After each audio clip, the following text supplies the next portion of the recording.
Hey, it's Emily Williams, the founder of I Heart My Life and your host of the I Heart My Life show. This is episode 197, White Glove Service, PR, and Social Media with Hannah Nieves.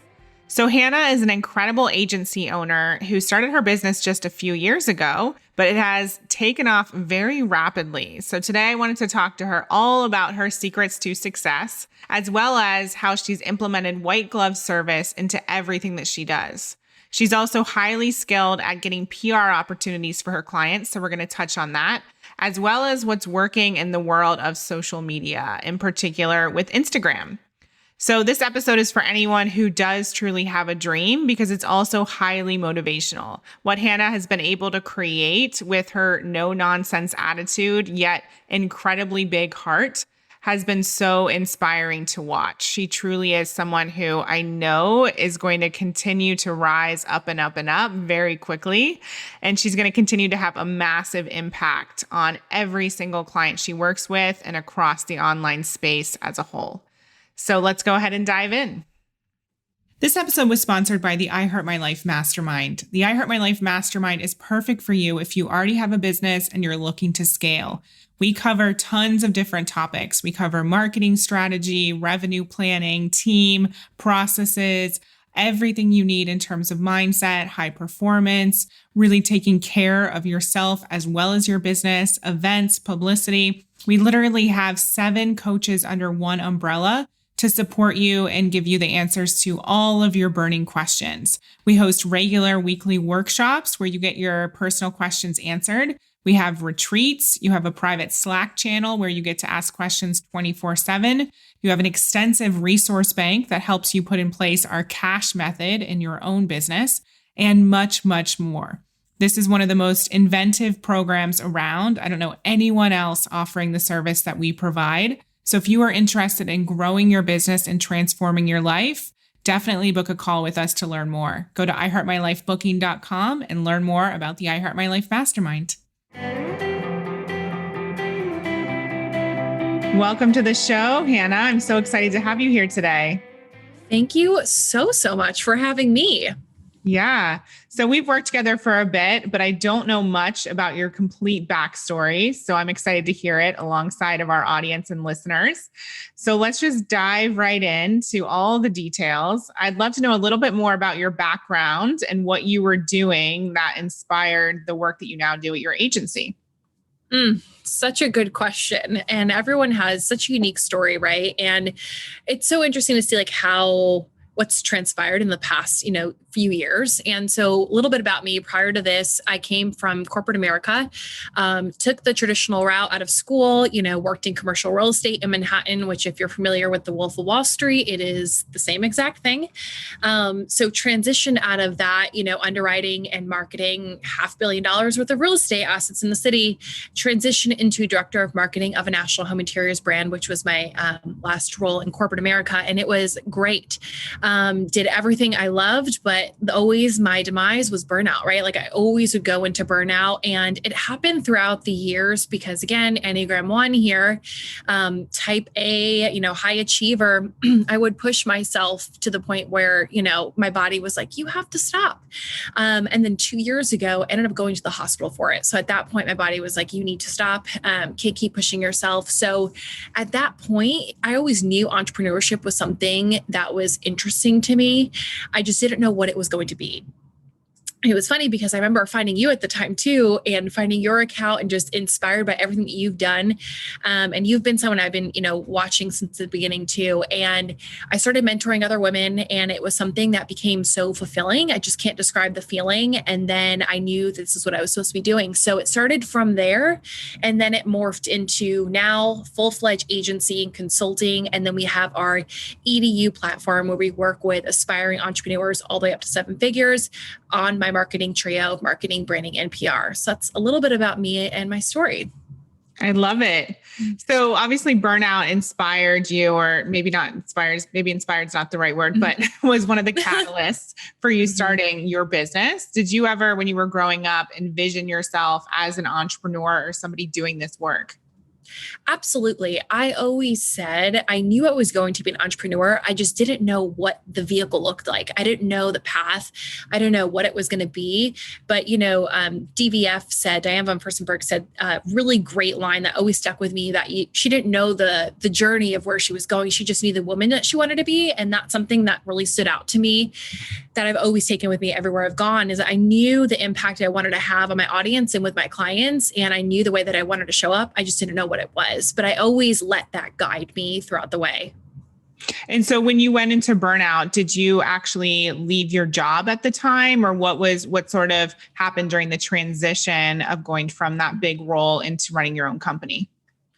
Yeah. So I started mentoring other women on the side, and it was small baby steps, started building my business off hours after work, and it got to the point where I had to make a decision. Am I really going to pursue this or not? And I decided to go full force. And then right when I was actually about to transition out of the role, COVID happened and my entire team was laid off. So at that point, it was kind of do or die. You have to make this work. And everything thankfully worked out.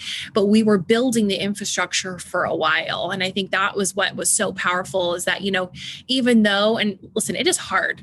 It is hard building a business on the side of working a high demanding career, because you only have a limited amount of time. So I use that to really build up my social following and really connect with people and build relationships. And that's the stuff that moved the needle. Yeah. And so would you say that most of your initial clients came through social media? Yeah, social media, referral and social media were my top two referral sources at the time. And they still are. Referrals are incredible, and just like leveraging the different platforms, and obviously expands outwards from there, but social media, specifically Instagram. Okay, amazing. So I know we're going to talk a little bit more about social media in just a bit, but I'm curious to know about this burnout piece. Specifically, I know there's a lot of people listening who are type A, they're pushing themselves, they're burning the candle at both ends, and they're wondering, how do you shift out of that? So I'm curious to know, you went from high-powered career into running your own business. And so there really wasn't much of a break there. How did you make sure that when you started your company that you weren't going to fall back into bad habits or, continue down that same path? Absolutely. And listen, no one is perfect. I'm not perfect. No one is perfect at this. There's, push and pull with everything. And I think that's really what I had to understand. There's no such thing as balance. You can have a morning routine, although I don't really have the best morning routine. I like to go and flow, and that works for me. But what has worked really, really well to not get into that is understanding that there's always going to be seasons of you're going to be moving a lot. You're going to be pushing outwards in your business. Maybe you're doing different launches, and there's other seasons where you have to pull back to plan for the next one. So I'm just understanding that setting clear boundaries with my phone is huge, especially with my partner, my husband, turning my phone off when we go out to eat, small little things like that have really helped from a mental health standpoint as well. Just like the boundary between social media and work, because as an entrepreneur, there really is no shutting off. You have to decide that you're going to shut off. So that was really, really big. And just setting clear boundaries, with my team, and just setting expectations there. That was by far been the most helpful piece of this whole journey. And what would you say that you set what are the expectations that you set with your team at this point? Absolutely. So with my team specifically, I tell them, hey, and I also have full-time team members as well. So it's also a little bit different than contract, but I let them know, I'm not expecting you to work throughout the weekend. I want you to be able to shut off just like I do. So setting those clear boundaries on, mental health and balance there. I've also started bringing in different guest experts for my team to come in. Like we had a cycle syncing expert come in to talk about productivity. So also giving them the tools that they need to show up better. What's also interesting is, I came from the world of, commuting to an office, and so did my team. So navigating this work from home environment is new for a lot of people. And for a lot of people, it's hard to manage that balance of actually shutting off when your computer is, right next to your bed. Amazing. Yeah, no, and I'm so intrigued about the fact that you already have full-time team members. So obviously that was a deliberate decision that you made, maybe based on what you've seen work in your corporate career. But can you talk a little bit about how you made that decision, and maybe how you even moved through some of the fear that could have come up around that? Absolutely. So I have a mixture of full-time and contractors on my team, all incredible people. And specifically because of my business model, which this is another thing too, it was really hard to also find people balancing both, the agency and consulting arm and then the EDU. And specifically for my agency, I wanted full-time people with me because, when we're working with our clients and we're so involved with their businesses, I wanted someone just as invested in me too, to help with our clients. So I really, for the most part, started with my agency, and that was my first full-time hire. And then we grew from there. And then on the HN side, we ended up bringing on someone for the marketing support as well to assist me when I'm working on my clients' businesses. So I kind of went that route first off because I wanted also people who were local. We also do in-person team meetups, which is great. But we also have a team of contractors that support us in various projects too, which is incredible. And how did you learn how to build a team? Oh, that is a great question. And I feel like it's an ever evolving journey. Coming from corporate, I did have a team. I think we've all been there where we've had, those toxic relationships, and you try to figure out like, what's your leadership style? I've been investing actually heavily in my leadership training for myself because I feel like there's no end to learning. You have to learn more. Everyone's skill set can grow. So for me, building a team, I've made the mistakes. I've made the mistakes of hiring people that say weren't a good fit or rushing to hire to fill something. And I think for me, just really understanding that the culture is number one. Like I can train the skill set, but the culture has to be everything. So that leading with that and with my values helped to also attract the right people. Interesting. Yeah, no, I agree completely, but I'm just like blown away because I feel like all of this has happened really fast for you. And I feel like, yeah. And so what would you say your secret is to that fast growth? I would say for the most part, just again, giving my all to my clients. That's another one as well. Like I lead with integrity and compassion and honesty and white glove service. My big thing, and my team knows this too, because I instill it with them, is that we want to deliver the best service for our clients, the best product for our clients. I want to be there for them as a trusted partner in their team. And same on the EDU side as well. So for me, again, just really setting the foundation of what my values are and displaying that. I think a lot of the time, especially, when you're first starting out, you're kind of getting your footings down. But for me, the biggest thing was I knew the vision, and you talk a lot about this, but like putting yourself, like claiming that identity. I claimed that identity as a 7-figure business owner before I was a 7-figure business owner, before I was 6 figures, before I even had $5,000 to my name. But that I think helped so much because even when you go through the mindset lows and highs, like I always had the goal and the vision in my mind. And I think that's what held me there. Yeah. So amazing. Yeah. I really admire the work that you guys do and the fact that you are a luxury brand as well. And I know, from working with you for a bit that when you onboard people, there's a level of luxury there and you send gifts and there's just this super high vibe experience. So I feel like the brand that you've created really stands out to people as well. And it's not just the website, it's like the whole experience that people are getting, which obviously helps with those referrals and helps create that momentum. Yeah, absolutely. And I think that's the biggest thing too, right? Being a luxury brand, you can have the beautiful website, but if you don't actually walk the walk and show your clients that, like, listen, I am here for you. Whatever you need, we are here for you.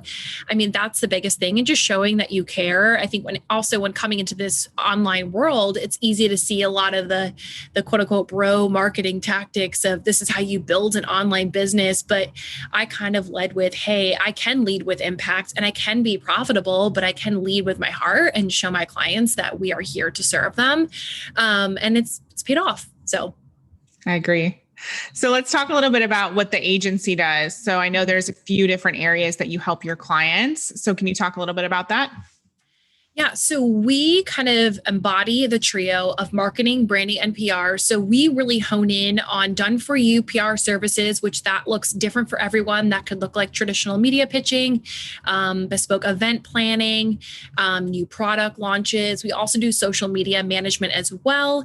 And I also do consulting on a corporate level for my corporate client as well. So really kind of the full gamut of marketing, branding, and PR. And a lot of our listeners are online business owners. So can you talk a little bit about what you're seeing working in terms of social media right now, especially for coaches and for female entrepreneurs? Absolutely. And keep in mind too, Instagram is going to be one of those things specifically that is going to, there's ebbs and flows with engagement, right? So for example, this past month and in April, the Instagram engagement has been up and down, right? And the biggest thing that I think has been working is just understanding that putting out like good content, like meaty, juicy content has been performing well. Also Reels. Reels has been one of the best ways to really increase your engagement on the platform. And I've been studying, different Instagram story tactics, but the biggest thing is putting out good content, but not quantity. So really just, if you can't post 5 days a week, that's fine, but just make sure your content drives engagement with your audience. That's a great reminder. So when you say drives engagement, do you mean asks people to post below or to click on a poll or submit an answer to a question on Instagram stories? Absolutely. So always ask your ICA, your audience, to do something at the end of the post. So whether it is a promotional post where you're saying, hey, I have this product that will solve your problem, go click the link in the bio. If not, it could be drop an emoji. It could be a viral quote where people are tagging friends. It could be share this post, save this post. The more things that your ideal client can do to interact with it, the better. And that will drive your engagement up. The other thing too with Reels specifically, there are certain Reels that will go viral, but Reels are one of the best ways right now because video is the future. If you look at TikTok's algorithm, it is just wild to see how people can go viral so quickly. So Instagram is trying to emulate the same thing with Reels. So if you can do it, I know they can take some time. It will really pay off. Yeah. And so what is the difference, would you say, between Instagram Reels and TikTok? Is there one that people should focus on more than the other? It really depends. TikTok, I've had a few clients that have gone viral on TikTok. One of my past clients had 900 signups to a masterclass from a TikTok one that just went viral. So, you can absolutely go viral on the platform. I think it's a different audience. It's a different person. So it really just depends on who you're trying to attract. Instagram, personally, I built my entire business off of that platform and expanded into others. And I always say it's good to start with one or two platforms where your ideal client's hanging out at, and then expand outwards from there. Mm-hmm. And in terms of Reels themselves, is there something people can do to create something that goes viral, or is there some sort of component to viral videos that's like the secret to that expansion? So given that Instagram is changing their algorithm again, and I've been studying this over the last few weeks, before there were ways to hack Reels, right? Like, for example, using tips, right? Things that were shareable that people would want to share. Even polarizing content works really, really well. But what I've noticed now with Instagram is that you can't really predict, or you can't quote unquote hack Reels anymore. So really it's more so, again, just putting out the quality content. Like I said before, you don't have to pump out endless content. Just make sure it's good content. And don't just post just to post. That's the biggest thing. Like I mentioned before, video is the future for these social media platforms. So if you can do anything, get on Instagram stories to start, leverage Reels, leverage IGTV. Those are great ways to get yourself out there, and also just builds a deeper connection with your audience. And if you're somebody who's more of a new business owner, I know you mentioned 3 things: the marketing, the branding, and the PR. So which would you focus on first? Because I know we have a lot of people who are new or want to start businesses listening. So what would you prioritize? I would definitely prioritize your personal brand to start. That's the biggest thing. People buy from people. Now, whether you have a business that is under another entity other than your name, or it's under your name, people still want to know you as the founder. So I'd really establish your personal brand, which is not just your website, right? It's also the core mission and the values. Like, what do you bring to the table? What's your positioning statement? So I would dig a little bit deeper into your brand and how you want to be portrayed. And then again, you can get so caught up with all the beautiful, shiny marketing tactics out there. I mean, funnels and email marketing and opt-ins, which are so important, but set the framework of your brand first before you start to dabble in all the other things, especially PR too. Mm-hmm. And so with PR in particular, where do you start people with that? Is it trying to get an article in Business Insider, or like what would be the starting point? The biggest thing I always recommend if you're thinking about doing PR is you want to make sure, number one, that you obviously have your business established at that point. You know what you're bringing to the table. Depending on what your business is, right? Like everyone has a story and you can be pitching a story. So you don't necessarily need to be at quote unquote, six figures to start pitching yourself, but it really comes down to the goals. PR is a visibility tool and a credibility tool, and think about it as additional eyeballs on your business. So if you are getting featured in Business Insider, you're leveraging the millions of eyeballs that they get every single month on their platform for free. So it's one of the best ways to build authority and credibility. And I always say, before you even start to do that, make sure at least you have a place to drive traffic to. And set a goal. Like, why are you doing this? Is it to get the flashy logos on your website, or is it to really tap into another audience, or really just grow your email list? Whatever it is, set the goals and the foundation first. Yeah, that's such great advice. I'm curious to know, I want to pivot a little bit here. I'm curious to know what you see as being the difference or the differences between corporate and then this online space, because you obviously did an amazing job at your previous company as director of marketing. And I'd imagine you brought so many of those tools and talents into this business. But what do you see as being different between the two? There's so many things that are different about the online world, good and bad, right? I think, transitioning to the online world, there is a different level or a different type of marketing to begin with. A lot of the people that I work with are building their businesses completely online, which is incredible.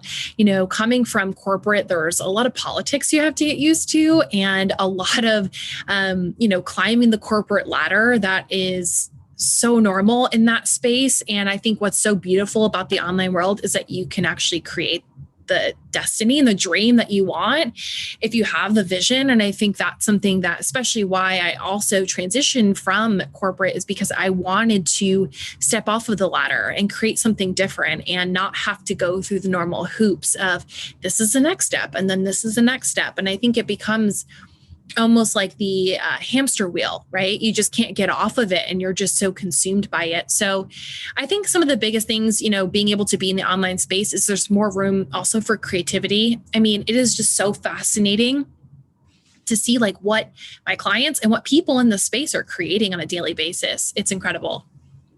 Yeah, that's so interesting. I think there are tons of positives, and I always look at people who have experienced corporate. Like I have a friend who was really high up in Lululemon and one of their, initial team members. And she tells me tons of stories about corporate and the way that they did things. And now she's brought some of that knowledge into her online business. And so I think that there's so much that you probably learned from that role as well, that those of us who just start businesses in the online space, maybe we'll learn eventually. But I think you probably have so much knowledge that you've been able to take into this company that has served you and also helped you have a different perspective than those of us who have only ever done online. Absolutely.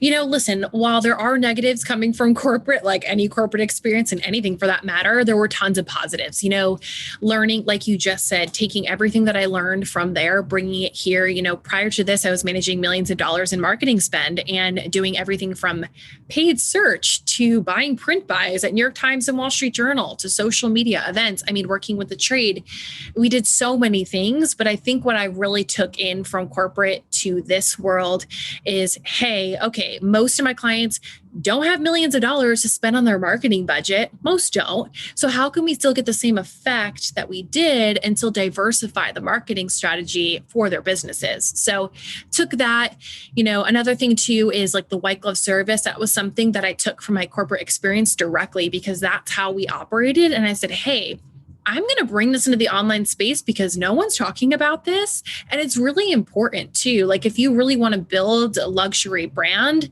it really goes into the experience that you're providing clients too. So having that professionalism, especially running an agency, running an agency has its own set of things that, a lot of coaches and consultants might not have to think about. And it's really important. Yeah. And I love the white glove service element. I know you and I are both building homes, and RH talks about their white glove service and installing things and, all of that jazz. And you were one of the first people that I saw actually mention that specifically, that white glove service. So can you talk a little bit about what that includes when people come to work with you? Yeah. So white glove service, you hear it a lot in the home interiors space specifically. So when you're moving, right, a white glove service of installation or delivery. And it really just means a level of care, right? A level of attention to detail, of caring. And the biggest thing with white glove service is, yes, a lot of people think, oh, I'm just going to send the nice welcome gift and that's it, which is great. That's part of the experience, but it's what happens after that. So I'm thinking about, okay, like what is the process from start to finish when the client's working with me? How are we giving the communication? How are we asking for feedback? How are we showing up and serving them? And, that's the whole experience from start to finish. And also just being able to navigate, when things don't go planned, or how do you navigate tough situations? That's another thing as well. I think the biggest thing is just caring. It's really caring about your customers in a way, and also communicating to your ideal client that this is of importance to you. So I talk a lot about like sensory branding and how you use the senses to really create this powerful brand. And that's one of them. So, yeah, that's such a great point. I love what you said about, it's not just the thing that you're sending, the gift, but it's about the whole experience and making sure that your clients know that you care. And I think so often people start businesses and the goal is just to bring in income because of course they want to keep the business going. And then thinking about the client experience is kind of an afterthought, which I totally get because there's so much happening in the beginning when you're just starting. But we really need to think about, okay, well, if this happens or if this question comes in, or if the client's going to be onboarded, what does it look like? We need to map out all of those scenarios and get really clear about how we're going to approach things or what the process is going to look like. Absolutely. And that takes time. I mean, I was not perfect in the beginning, but it was something that, again, I think it just comes down to how you treat your clients and just the communication with them too, like letting them know this is important to my brand. And I want you to know that. And I want you to know that there's going to be that communication because that's usually what it comes down to is just communication. And I like to over communicate even with my team. I'm like, over communicate with me, the better. Really makes a big, big difference. And usually, for example, especially in the beginning stages, you're, a one-woman show of trying to build your business and do all the things, right? But it just taking that one step of mapping out, okay, what's the onboarding? What's the offboarding? What does that experience look like? Love it. So a few final questions. What are you most proud of from the last few years? So many things. I actually had to sit back and think about it, but there are a lot of things that I actually don't take a lot of credit for that, really had to pat myself in the back a little bit.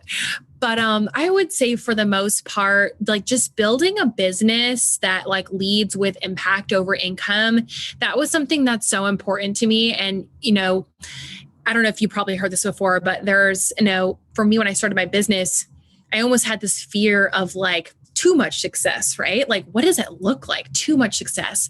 And then, after building this business and seeing the impact it's had from other people. And again, you talk a lot about money mindset. I had to change my money mindset so much in building my business, but doing it in a way where the impact that we've had has literally impacted people's lives. I mean, I've had I think it's my third client that's left their 9-to-5 job. I've had clients that have built their businesses and built their agencies and they've retired their spouse. They paid off debt. And it's so incredible to see that type of impact. So I would say just leading with integrity, building a business the way that I want, has been one of the proudest moments. Amazing. I can't leave this stone unturned. So what did you have to transform in terms of your money mindset? Oh, there are so many things. And I feel like I could talk about this forever, but money mindset was was the first thing I had to work on when I first started my business. And it was funny because when I first started, all I wanted was strategy. I was like, okay, I just need another strategic partner. Tell me what I need to do. A, B, C, D, E. That's fine. My mindset's great. You don't need to tell me anything about my mindset. And when in reality, it was everything. It was everything. Like the stories I would tell myself, for example, holding on to money so much that I wouldn't let it go. And meanwhile, like that's what restricts you from actually making any money. So really just working on like rewriting all of those stories that I had. And that was the biggest breakthrough. I mean, you talk a lot about money mindset and it's so powerful. So what was it that finally kind of got it through your head that was the thing that you needed? So for me, it goes deep and it goes way back, also being like a woman of color as well. Like when you are raised, especially in like Latin culture specifically, you are raised to think that, money doesn't grow on trees. That's it. Money doesn't grow on trees. You should be grateful. You should go the safe route. Like, you don't go outside the norm. And that's how we were raised. And I actually just spoke about this more recently. For example, my mom grew up in the projects in New York City where she came from nothing. And, a lot of my family members do still have to stay that restricted mindset of money, right? Like it could be gone tomorrow. So really going back and rewriting all of those beliefs that I had. And I mean, that changed everything. And when I invested in my first high ticket program, when I said, here's my credit card, here's $5,000. And at that point, I was like, this is it. I remember I told my mentor at the time, I said, I don't have a way to pay this back, but we're going to make it work. And that shift there, that was like the catalyst because I ended up making my money back within a few weeks and then invested $10,000 and then even more from there. And then it was like, once you saw the money come back, it's like you start to build that trust. So for me, it's deeply rooted. Yeah. Yeah, it always is for sure. And I know one of the things that you're doing that I'm sure you're super proud of is that you're actually building a home. So that's amazing. Things have really transformed for you financially and you're doing big things.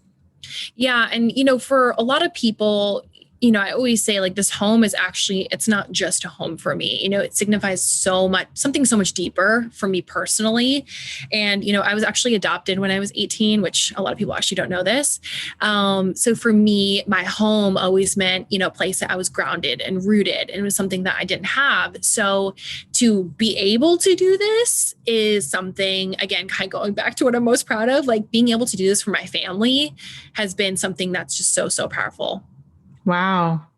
So how do you get adopted when you're 15? I know that's a stupid question. 18, I mean. So I was adopted by my stepfather.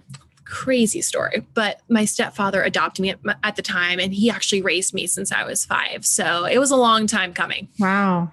That's amazing. Mm-hmm.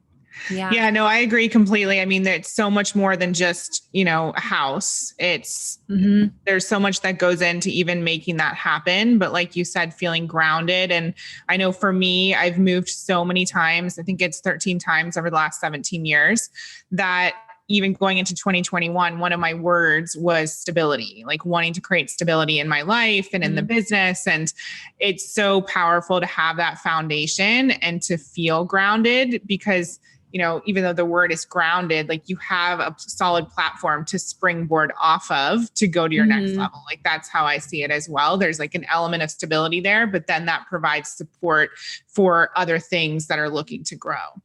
Yes, so I'm super pumped to see you move into your house and see all the pictures. Thank you. Yes, I'm excited. So final question, what we ask all of our guests at the I Heart My Life show is, what do you recommend? What is one way that our listeners can create a life that's better than their dreams?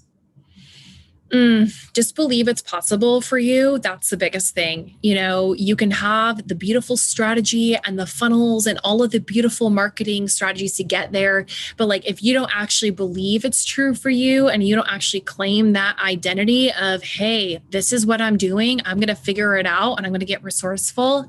I think that's the biggest thing. And that's personally what's helped me a lot. And where can people find you? on Instagram at Hannah M. Nieves. I do a lot of mini trainings on there, and definitely come into my DMs. I will probably voice memo you back.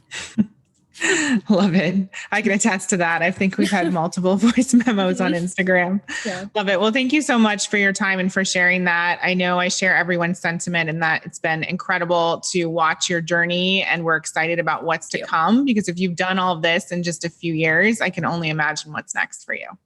Thank you. Thank you. And thank you for having me on here again. Appreciate you. You're welcome. Thank you so much for listening to the I Heart My Life show. I hope you loved today's episode. If you know somebody who needs this content, go ahead and send this to them. We appreciate you spreading the I Heart My Life message far and wide. And I'll talk to you next time. We hope you loved this episode. Thank you so much for being an avid listener of the I Heart My Life show. Take a second and leave a review. It would mean so much to us, and we read all of them. And for further inspiration and life and business tips about creating a life that you love and achieving massive success, definitely follow us at iHeartMyLife on Instagram and at iHeartMyLifeNow on Facebook. See you next time.